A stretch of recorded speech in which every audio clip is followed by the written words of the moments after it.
नमस्कार. Marathi sci-fi story मध्ये आपल्या सगळ्यांचं मनपूर्वक स्वागत. आज आपण कथा वाचतोय डॉक्टर बाळ फोंडके यांची मायादर्पण. मायादर्पण ही दीर्घकथा असल्याने आपण ती क्रमशः वाचतोय. आतापर्यंत या कथेचे लेखकाचं मनोगत आणि कथेचे 4 भाग वाचून झालेले आहेत. हा 5वा आहे. खरं तर हा भाग आधी त्याचं शूट करून झालेलं होतं, पण ते नीट अपलोड होऊ शकलं नाही. त्यामुळे आता पुढचे भाग झाले तरी हा भाग परत आता चित्रित केला जातोय. त्यामुळे या भागाचे 2 भाग विभागून करतायत. त्यामुळे हे 5A आणि 5B असं आपण करूया. तर अशा रीतीने कथा वाचली जाते. आता आपण भाग वाचतोय 5A. कथेचं नाव आहे मायादर्पण. लेखक डॉक्टर बाळ फोंडके, अभिवाचक स्मिता पोतनीस. मायादर्पण 5A. डॉक्टर साळुंक्यांच्या खांद्यावरून डोकावत विस्फारलेल्या डोळ्यांनी समोरच्या स्ट्रेचरवरच्या पांढऱ्या चादरीनं झाकलेल्या मृतदेहाकडे पाहत राजेश उभा होता. त्याच्या मनातली खळबळ त्याच्या चेहऱ्यावर स्पष्टपणे प्रतिबिंबित झाली होती. एरवी बडबड करणारे डॉक्टर साळुंके खाली मान घालून निमूटपणे त्या मृतदेहाची तपासणी करत उभे होते. तो मृतदेह जाळण्यासाठी नेणारे सफाई कर्मचारी चुळबुळ करत शेजारीच उभे होते. कधी एकदा तो मुर्दा तिथून घेऊन जातोय अशी घाई त्यांना झाली होती. कारण त्याच्यावर त्या सूक्ष्मजीवांनी डल्ला मारायला सुरुवात केल्याची खूण आता सर्वांनाच मिळायला लागली होती. तिथं सुटणारी दुर्गंधी तो मृतदेह सडायला लागल्याचं सर्वांच्याच लक्षात आणून देत होती. प्लीज घाई करा डॉक्टर. तो मुर्दा सापडल्यापासून 1 तासावर जास्ती वेळ होऊन गेलाय. डॉक्टरांनाही त्याची जाणीव झाली होती. तरीही आपला तपास अपुरा ठेवण्याची त्यांची इच्छा नव्हती. काहीच न बोलता त्यांनी फक्त आपली मान तेवढी जोरात हलवली. त्या कर्मचाऱ्यांचं बोलणं आपण ऐकलंय आणि त्याच्याशी आपण सहमत आहोत असं त्याचा अर्थ काढता आला असता. किंवा उलट ते म्हणणं आपल्याला मान्य नाही, आपल्याला आपलं काम करू द्यावं असाही त्याचा अर्थ काढता आला असता. नाही राजेश, आपलं मौन सोडत डॉक्टर म्हणाले. अंगावर काहीही खूण नाही. कोणतंही विष त्याला दिल्याची खूण नाही. की कोणत्याही शस्त्रानं त्याला मारल्याची जखम नाही. काहीही नाही. तरीही तो मेलाय हे मात्र ढळढळीत सत्य आहे. आणि परत एकदा त्यांनी आपली मान जोरजोरानं हलवली. जणू आपण काय बोलतो आहोत त्यावर त्यांचा स्वतःचाही विश्वास बसत नसावा. त्या उंचीवरून पडल्यानं तर त्याला मरण आलं नसावं. कपाळावरून ओघळणारा घाम पुसण्याचा यत्किंचितही प्रयत्न न करता राजेशनं विचारलं. अरे पण तसं असतं तर एखादं हाड मोडल्याची खूण नको. त्याच्या अंगावर तसं काहीच नाही. साधं खरचटल्याची खूण नाहीये. अगदी मुक्कामार बसल्यानं कातडीवर काळ्या निळ्या रंगाचा चट्टा उठतो तोही नाही. काहीही नाही. ठीक आहे, तुम्हाला ही बॉडी न्यायला हरकत नाही. शेवटचं वाक्य त्यांनी त्या सफाई कर्मचाऱ्यांना उद्देशून उच्चारलं होतं. पण मग तो मेला कशानं? वरून खाली पडताना त्याला हृदयविकाराचा जबरदस्त झटका आला असावा असाच तर्क मी करू शकतो. त्यांचा सूर मात्र असा होता की त्यांना स्वतःलाही ते पटलेलं नाही हे त्यावरून स्पष्ट होत होतं. घेऊन जाऊ ना आम्ही ही बॉडी इन्स्पेक्टर? त्या कर्मचाऱ्यांनी राजेशला विचारलं. त्यानं मान हलवून मूकपणेच आपली संमती दिली. ते निघून गेल्यावर मात्र त्यानं डॉक्टरांना विचारलं, त्या दोघांपैकी कोण खरा जगन्नाथ वसू होता असं तुम्हाला वाटतंय डॉक्टर? क्षणभर डॉक्टर काहीच बोलले नाहीत. विचारात गडून गेल्यासारखा त्यांचा आविर्भाव होता. मग खांदे उडवत ते म्हणाले,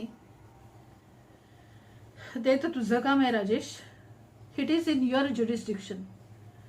माझं काम मृत्यू कसा झाला हे सांगणंच आहे. या दुसऱ्या मृत्यूबद्दल तेही नेमकपणाने सांगणं अशक्य आहे. तर मग कोण कोण आहे हे मी कसं सांगणार? थट्टा राहू दे डॉक्टर, आय एम सिरियस. मी चक्रावून गेलोय अगदी. तेव्हा प्लीज काकुळट्याला येत राजेश म्हणाला. नक्की नाही सांगता यायचं. खरं तर दोघेही. जगन्नाथ वसूच्या उजव्या गालावर पूर्वीच्या एका जखमेचा व्रण होता. या दोन्ही बॉडीच्या उजव्या गालावर तसाच व्रण होता. मी बारकाईनं तपासले तेव्हा त्या बाबतीत शंकेला जागाच नाही. पण हे कसं शक्य आहे? आपलं शहर काही एवढं मोठं नाही की जगन्नाथ वसूचा कोणी जुळाभाऊ असल्याचं कोणालाच माहिती नसावं. जुळा भाऊच कशाला, अगदी हुबेहूब त्याच्यासारखा दिसणारा हमशकर किंवा डबल याच शहरात राहत असता तर आजवर काही जणांतरी दिसलं असतं ना. खरं आहे तुझं म्हणणं, पण यातला खरा जगन्नाथ वसू कोण हे ओळखून काढण्याचा एक मार्ग आहे, त्याची जेनेटिक फिंगरप्रिंट. 21व्या शतकातच जेव्हा ह्युमन जिनोमचं संपूर्ण वाचन झालं त्यावेळी टेररिझम, इलिगल इमिग्रेशन, खोटं मतदान वगैरेंसारखे अनेक प्रॉब्लेम होते. त्यामुळे प्रत्येकाची निर्विवाद ओळख पटवण्यासाठी प्रत्येकाच्या जीनचा आराखडा नोंदवून ठेवण्याची प्रथा सुरू झाली. प्रत्येकजण जन्माला येताच त्याची नोंद रजिस्ट्रारच्या ऑफिसात केली जाते. मी या दोघांचाही जेनेटिक फिंगरप्रिंट तपासण्यासाठी त्याच्या शरीरातून सॅम्पल घेतलेला आहे. हे बघ. आपल्या पांढऱ्या कोटाच्या खिशातून एक छोटीशी कुपी काढून ती राजेश समोर नाचवत डॉक्टर म्हणाले. आणि त्या पहिल्या म्हणजे त्या बॉडीचं सॅम्पल ते त्याच वेळी घेतलं होतं, त्याचं अनालिसिसही झालेलं आहे. तो फिंगरप्रिंट माझ्या ऑफिसात आहे. तू असं कर, रजिस्ट्रारच्या ऑफिसात जाऊन जगन्नाथ वसूच्या तिथं नोंद करून ठेवलेल्या फिंगरप्रिंटची कॉपी घेऊन ये. तोवर मी या सॅम्पलचं अनालिसिस करून ठेवतो. या तिन्ही फिंगरप्रिंटची तुलना केली की खरं काय ते समोर येईलच. The truth will out as they say. शिड घालतच राजेश इथून निघाला. निदान एक रहस्य तरी आता उलगडलं जाईल अशी त्याची खात्री पटली होती. त्या समाधानातच तो तिथून तडक रजिस्ट्रारच्या ऑफिसात जाऊन दाखल झाला. तिथल्या त्या फिंगरप्रिंटची कॉपी त्याच्या हातात पडायलाही फार वेळ लागला नाही.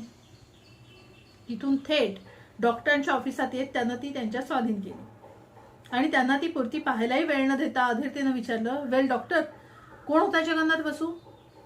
दोघेही, और रादर तिघेही. काय बोलताय काय तुम्ही doctor? What the hell are you saying? अरे तू स्वतःच बघ ना. ते तिन्ही फिंगरप्रिंट एका शेजारी एक रचून ठेवलेल्या समोरच्या छोटेखानी टेबलाकडे बोट दाखवत डॉक्टर म्हणाले. पुढे होत राजेशनं त्या तिन्हीकडे नजर टाकली. ते संपूर्णपणे एकसारखे होते, आयडेंटिकल. त्यानंतर रजिस्ट्रारच्या ऑफिसातून एकाऐवजी 3 कॉपी आणल्या असत्या तर त्या जशा दिसल्या असत्या तशा. डॉक्टर, तुम्ही त्या सॅम्पलची अदलाबदल तर नाही ना केली किंवा अशीच काहीतरी गल्लत? मुळीच नाही. प्रत्येक बॉडीतून मी एकच सॅम्पल घेतलं होतं. पहिल्या बॉडीकडून घेतलेल्या सॅम्पलचे अनालिसिस करायचं होतं, ते संपूनच गेलं होतं. आत्ताचं दुसरं, त्यामुळे काही गल्लत होण्याची शक्यताच नाही. आणि या अदलाबदलीचं म्हणशील तर समजा तशी झाली तर त्यामुळे काय फरक पडतोय? हे तिन्ही फिंगरप्रिंट अगदी एकसारखे आहेत हे तर तू बघतोसच आहेस. थोडा वेळ काहीही न बोलता दोघेही स्वतःच्या विचारांमध्ये गढून गेले. त्या शांततेचा भंग राजेशनंच केला. तो म्हणाला, मला वाटतं ही माहिती आपण ताबडतोब कमिशनरांच्या कानी घातली पाहिजे. You are right.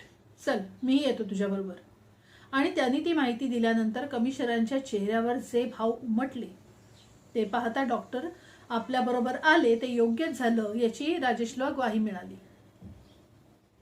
डॉक्टर आणि राजेशचं म्हणणं मात्र त्यांनी शांतपणाने ऐकून घेतलं. समोरच्या खिडकीबाहेर पाहत काही वेळ त्यांनी विचारात घालवला आणि मग मनाशी काहीतरी ठाम निर्णय झाल्यासारखे ते उठून म्हणाले, मला वाटतं आता हे सगळं आपल्या सेक्टरच्या डायरेक्टर जनरलच्या कानावर घातलंच पाहिजे. परिस्थिती हाताबाहेर जाण्याची चिन्ह आहेत.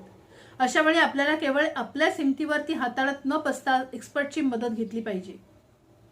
सेक्टर हेडक्वार्टर्स मधून कोणातरी सिनियर माणसाला आपण बोलावून घेतलं पाहिजे.